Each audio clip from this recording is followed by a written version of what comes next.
తాకట్లో ఉన్న మీ బంగారాన్ని విడిపించి ఆ రోజు ఆన్లైన్ రేటుకి కొంటాం. Sharma gold company. నమస్కారం, వెల్కమ్ టు సుమన్ టీవీ. నేను గీతాంజలి. ప్రస్తుతం మనతో పాటు ప్రముఖ జ్యోతిష్యులు బ్రహ్మశ్రీ నందిభట్ల శ్రీహరి శర్మ గురువు గారు ఉన్నారు. వారితో మాట్లాడదాం. గురుగారు నమస్కారం అండి.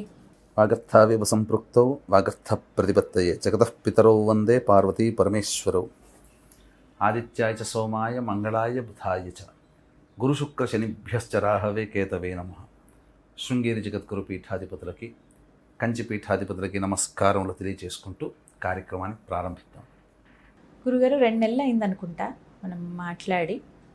షడ్గ్రహ కూటమి ఈ ప్రభావంతో చాలా చూస్తాం ముందు ముందు అని అన్నారు. అప్పుడు తర్వాత కొన్ని చూసాము, చాలా ఇది అనిపించింది. కానీ ఇంకా ప్రభావం తగ్గలేదా అని అనిపిస్తుందండి ఇప్పుడు ప్రస్తుతం జరుగుతున్నవి చూస్తుంటే. వాయు ప్రమాదాలు చూసాం, అగ్ని ప్రమాదాలు కనీసం వారంలో 2-3 చోట్ల ఇలా జరిగిందని వింటూనే ఉన్నాం. భూకంపాలు చూస్తూ ఉన్నాము. అంటే ఈ ప్రకృతి వైపరీత్యాలన్నీ ఒక ఎత్తు అయితే, మనుషుల్లో కూడా క్రూరత్వం అనేది ఇంకా ఇంకా అలా పెరిగిపోతుంది. అంటే అసలు ఎప్పుడు చూడని విధంగా మనుషుల్ని చంపేయటం కావచ్చు, అంతవరకు తెగిస్తున్నారు. సమాజంలో కూడా చాలా అసలు ఊహించని పరిణామాలు జరుగుతున్నాయి. ఇవన్నీ దేనికి సంకేతం అండి? షడ్గ్రహ కూటమి ప్రభావమేనా, లేకపోతే ఇంకా ఏమైనా ఉందా? ఇలాంటివి ఇంకా ఎన్ని రోజులు ఉంటాయి? మనకు ఇంతకుముందే మనం షడ్గ్రహ కూటమి ఉగాది సందర్భంగా 29 మార్చి రోజున సందర్భంగా జరిగిన కార్యక్రమాన్ని విశ్లేషించి చెప్పడం జరిగింది. అవునండి. చాలా ఇబ్బందికర పరిస్థితులు వస్తాయి, గ్రహాలు ఏమాత్రం కూడా అనుకూలంగా లేవు, ప్రమాదాలు జరుగుతాయని చెప్పడం జరిగింది. అప్పుడంతా కూడా చాలామంది ఏముంది అని చెప్పి కామెంట్స్ రూపంలో కానీ, లేకపోతే ఎందుకనంటే ఇదంతా ట్రాష్, మనుషుల నమ్మకాలతో ఆడుకుంటున్నారు, ఇవన్నీ మీకు శాస్త్ర అంతా కూడా తప్పు, ఇలా చెబుతుందా, భయపెడుతుందా, ఇలా అన్నారు. మనం భయపెడుతున్నామని ఎందుకు అనుకోవాలి, హెచ్చరిస్తున్నామని అనుకోవచ్చు కదా. మరి ఆ రోజు చెప్పినటువంటి విధానంగానే ఎన్ని భూకంపాలు వచ్చాయి. మొన్నటికి మొన్న ఇండోనేషియాలో భూకంపమా, మయన్మార్లో భూకంపమా, ఢిల్లీలో అటువంటి దాంట్లో భూకంపాలా, ఆఫ్ఘనిస్తాన్లో భూకంపాలు, పాకిస్తాన్లో ఎన్ని చోట, ప్రతి చోట భూకంప తీవ్రతలు ఎక్కువగా ఉన్నాయి. తర్వాత బోయింగ్ విమానం పోయి దాదాపు 273 మంది మరణించారు. ఎక్కడో లండన్లో కూడా విమానం టేక్ ఆఫ్ సమయంలో పోయింది. మొన్నటి చూసి మనకు పాశమైలారమా ఇక్కడ ఉంది, పటాన్చెరు దగ్గర చిన్న బ్లాస్ట్ జరిగిందన్నారు. అప్పుడు చెప్పినప్పుడు భయపడతామని చెప్పి ఏదో 8 మంది చనిపోయారు అన్నారు. తీరా 3 రోజుల తర్వాత చూస్తే 50 మంది దాటిపోయారు. సంఖ్య ఒకరిద్దరు పోతే కూడా తక్కువ కాదమ్మా. 50 మంది దాకా పోయారనంటే అదేంటి? అగ్ని ప్రమాదం. తిరుపతి దగ్గర ఏదో రాజస్థాన్ ఎక్స్ప్రెస్ కూడా మంటల్లో కాలిపోయిందని అన్నారు. అంటే ఎందుకు జరుగుతున్నాయి ఈ అగ్ని ప్రమాదాలు, ప్రకృతి విపత్తులు ఎందుకు జరుగుతున్నాయి? ఒక్కసారి ఎవరైనా ఆలోచిస్తున్నారా? గ్రహాల తీరు బాగోలేదు, గ్రహ సంచారం అనుకూలంగా లేదు. పైగా ఈ మధ్య చూసినట్లయితే ఎక్కడైనా మోసాలు, అక్రమ సంబంధాల విషయంలో ఉండి రోజుకో కుట్రలు బయటపడుతున్నాయి. ముఖ్యంగా స్త్రీలు బలవుతున్నారు, స్త్రీల వల్ల పురుషులు కూడా బలవుతున్నారు. ఎటు చూసినా ఈ అక్రమ సంబంధాల వల్ల చంపుకోవడమే ఎక్కువగా వింటున్నాం ఇప్పుడు. ఒకప్పుడు విన్నామమ్మా, అసలు ఇటువంటివి లేవు. కానీ పతాక శీర్షికలో ఏ పేపర్ చూసినా, మొబైల్ పట్టుకొని ఏది వార్త విన్నా, ఏ సినిమా, ఏ ఛానల్లో పెట్టినా ఇవే కనబడుతున్నాయి. అన్నిటికంటే చాలా ఘోరమైనటువంటిది ఇంకొక 2 నెలల వరకు మనం అనుభవించక తప్పదు. జూలై, ఆగస్టు వరకు అనుభవించక తప్పదు. ఎందుకనంటే కుజకేతుల యొక్క కలయిక ఈ నెల 28వ తారీఖు వరకు ఉంది. జూలై నెల ఇది పిశాచ యోగం. తప్పదమ్మా. ఇటువంటి మోసాలు, ఇబ్బందికర పరిస్థితులు, ప్రకృతి విపత్తులు ఉంటాయి, సందేహమే లేదు. శుక్రుడు వృషభ రాశిలో ఉన్నాడు.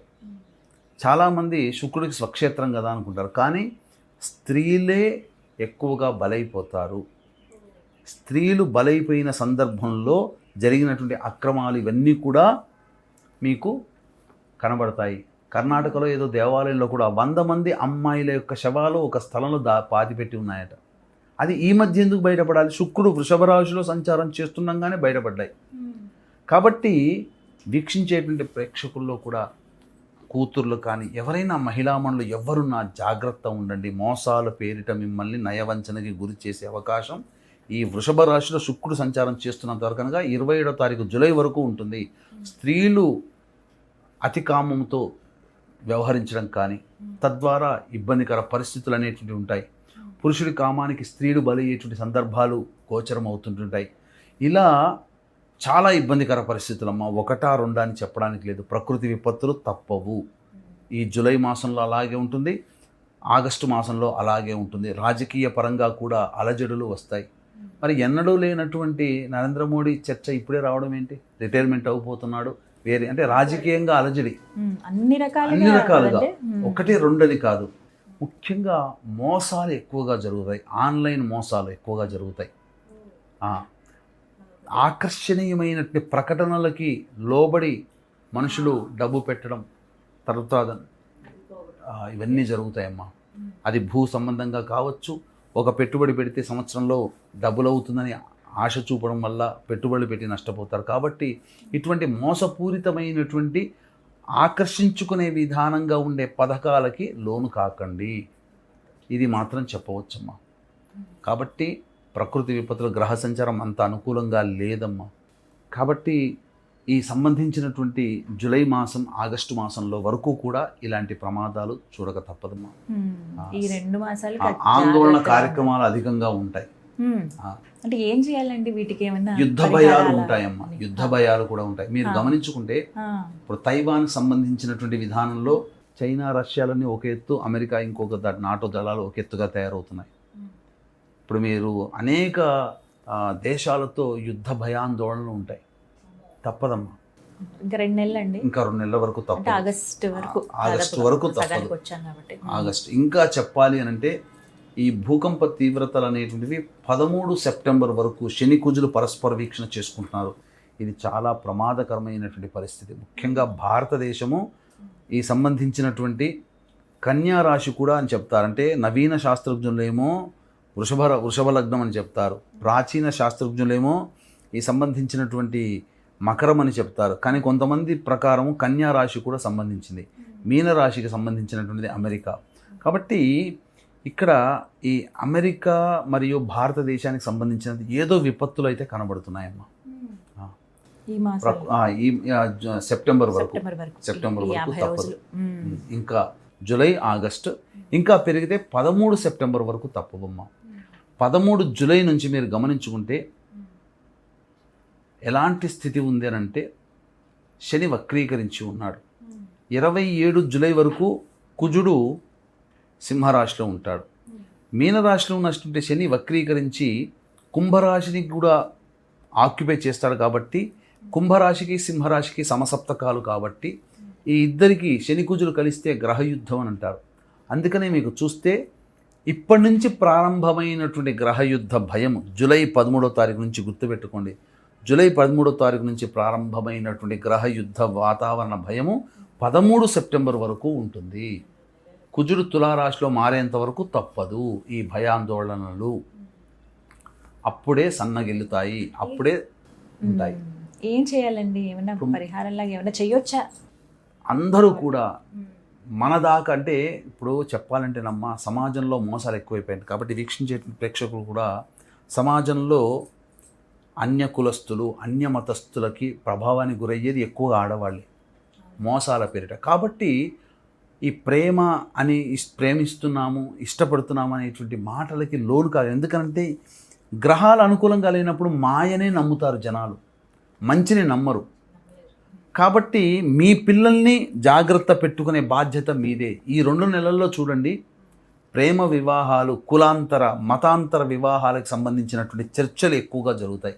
రాసి పెట్టుకోండి ఖచ్చితంగా. ఎందుకనంటే సమాజంలో ఇలాంటి అలజడులకి కారణం ఈ గ్రహాల యొక్క స్థితిగతులు. మోసాలు జరుగుతాయి, ఆన్లైన్ మోసాలు జరుగుతాయి. పెట్టుబడులు పెడితే ఇలా అని చెప్పి సంబంధించినటువంటి డబ్బంతా నష్టపోవడం కానీ ఇవన్నీ జరుగుతాయి. అలాగే అక్రమ సంబంధాల వల్ల హత్యలు ఎక్కువగా జరుగుతాయి ఈ 2 నెలల్లో. వాహన ప్రమాదాలు ఎక్కువగా జరుగుతాయి. భూ సంబంధముగా భూ ప్రకంపనలు, భూకంపాలు ఎక్కువగా ఉంటాయి. అలాగే ప్రకృతి విపత్తులు కూడా ఎక్కువగానే ఉంటాయి. మావేవి తక్కువగా ఉండవు. కాబట్టి సమయం అనుకూలంగా లేదు. మీకు బంగా గారు చెప్పినట్టు 13 జూలైతో ఏదో అన్నప్పుడు మొత్తము 180 సార్లు భూమి కంపించిందమ్మా జపాన్లో. ఆయన చెప్పిన డేట్, ఆ అమ్మాయి చెప్పిన డేట్కి.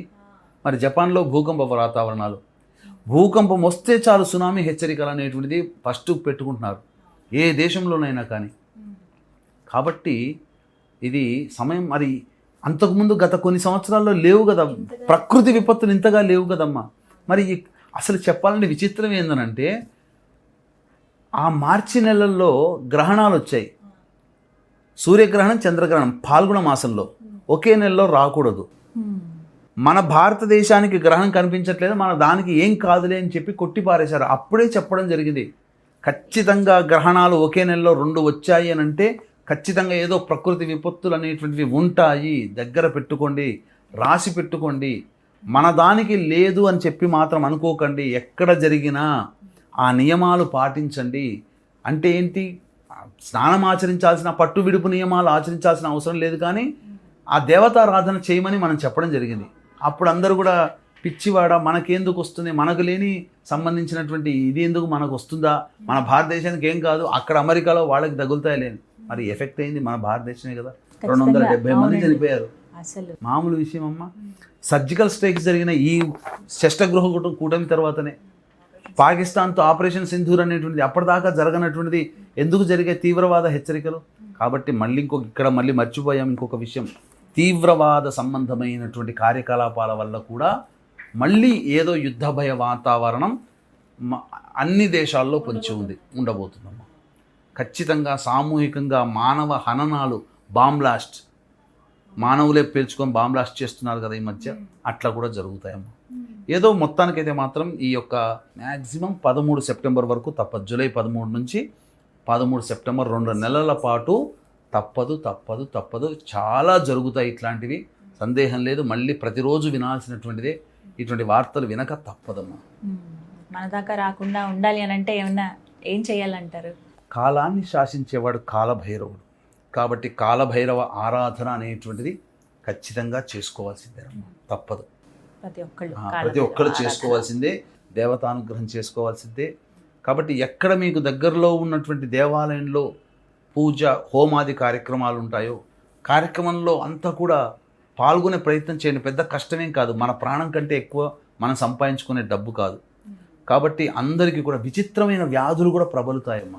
విన్నానండి, మళ్ళీ ఏదో వైరస్ వస్తుంది, విచిత్రమైన వ్యాధులు ప్రబలుతాయి. ఈ యొక్క సమయం 13 జూలై నుంచి 13 సెప్టెంబర్ వరకు పడిన బీజము ఆ సమయంలోనైనా ఉంటుంది, లేదా ఈ తదనంతరం డిసెంబర్ నెలలో, జనవరి నెలలో వచ్చే వ్యాధులకి మూల కారణం కేంద్రం ఈ జూలై, ఆగస్టు, సెప్టెంబర్లలో పడుతుంది. అది కాబట్టి కాలభైరవ ఆరాధన, మృత్యుంజయుని యొక్క ఆరాధన, ఈశ్వరారాధన చెయ్యాలి. కాబట్టి అవకాశం ఉంటే మీకు దగ్గరలోని అన్ని దేవాలయాల్లో ప్రతినిత్యము ఈ దైవశక్తి గనక ఉంటే రక్షింపబడతామమ్మా. అందుకనే మన పీఠమాధ్వర్యంలో ప్రతి నెల జరుగుతుంది. శ్రావణ పౌర్ణమి రోజున జరుగుతాయి, భాద్రపద పౌర్ణమి మళ్ళీ ఒక గ్రహణం ఉంది భాద్రపద పౌర్ణమి నాడు. ఆ భాద్రపద పౌర్ణమి సందర్భంగా హోమాలు జరుగుతాయి, ఆశ్వీజ పౌర్ణమి సందర్భంగా హోమాలు. కాబట్టి చక్కగా అవకాశం ఉంటే మన పీఠమాధ్వర్యంలో జరిగే శ్రావణ మాసం, భాద్రపద మాసం పౌర్ణమి తిథిలో జరిగే కార్యక్రమాల్లో పాల్గొనవచ్చు. చక్కగా వివరించారండి, ధన్యవాదాలు గురుగారు. సర్వం శ్రీ ఉమామహేశ్వర పరబ్రహ్మార్పణమస్తు.